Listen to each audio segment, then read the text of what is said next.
So President Biden and some key Democratic committee and caucus chairs have just wrapped up a meeting over at the White House talking about how to get to a deal on that big social spending bill. The hope is to try to set up a vote as soon as tomorrow on one track of this two-track path, that track being the bipartisan traditional roads and bridges infrastructure bill that still leaves outstanding that larger social climate spending bill. I want to bring in Congressman Mark Pocan, Democrat from Wisconsin, and a member and former chair of the Progressive Caucus. Congressman, good afternoon. Thanks for being back on the show.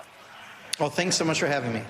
So I'm about to play you a piece of video that I myself have not watched yet, which is a little bit risky, but live through this with me, because right after that White House meeting, my colleague Kristen Welker asked Congresswoman Jackie Speier about the status of negotiations. And this is interesting. Watch. How close are you? 10 hours? Today? Today? Today.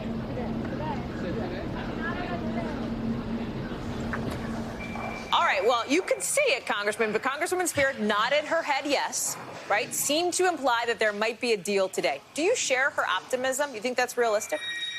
Well, what I think is, many of the issues are very close to being resolved. There's a few things that very publicly we know are still being talked about, but, everyone's working towards getting this resolution, and I think that's a good thing.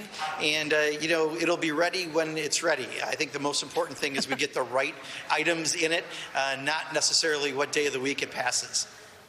You say there's a few things. What are the sticking points? And get specific for me, get granular. Sure. I think some of the ways that's going to be paid for, I think there's some new elements that are being brought up as sources of revenue. I think like the billionaire's tax? Billionaire's tax and possibly others. I think the Medicare expansion is still a little bit in question. Yeah.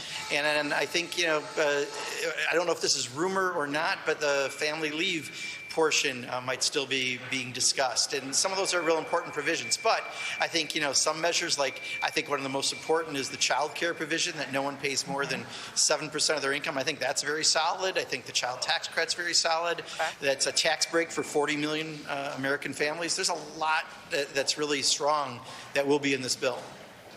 You mentioned Medicare expansions. We heard from Senator Sanders earlier this morning, who seemed to draw a bit of a line in the sand, saying that this package would have to include Medicare expansions to cover dental, hearing aids, eyeglasses. For you, Congressman, is that a red line?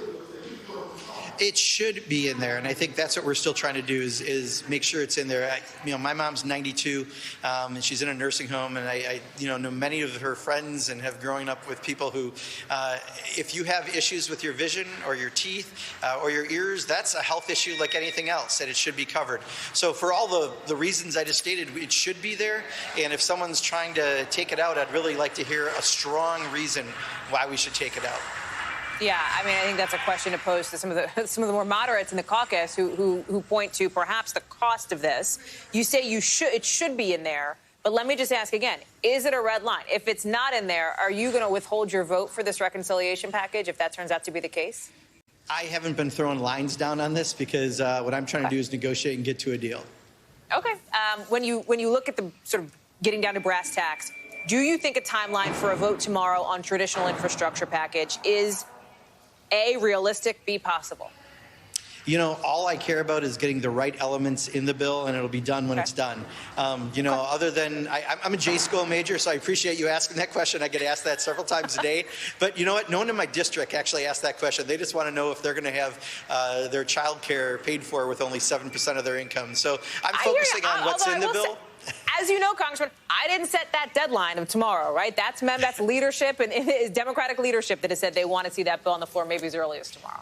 Yeah, I think, one thing I've learned in 9 years of Congress is that we only operate on deadlines. So I think that's why they get thrown out there. But in reality, what I care about is that we get the right things in the bill. We're so close. Let's just get it across the finish line in a way that benefits the most Americans possible. One of the things that leadership seems to have been saying or alluding to, along with some on the other end of Pennsylvania Avenue, is this idea that, hey, whatever's not in this package now could be in another bill down the road, tackle them later on. Do you buy that? Do you think that's feasible? Absolutely. The president has been nothing but bluntly honest with us when we've been meeting with him. And he said his agenda is still his agenda. He had a $6 trillion package, and he will continue to fight for all those things, even if they don't show up in these bills. He's going to keep doing that the rest of his presidency, and I trust him on his word. Congressman Mark Pocan, thank you very much for being with us and for bearing with our J school questions. I appreciate your time this afternoon. Thanks.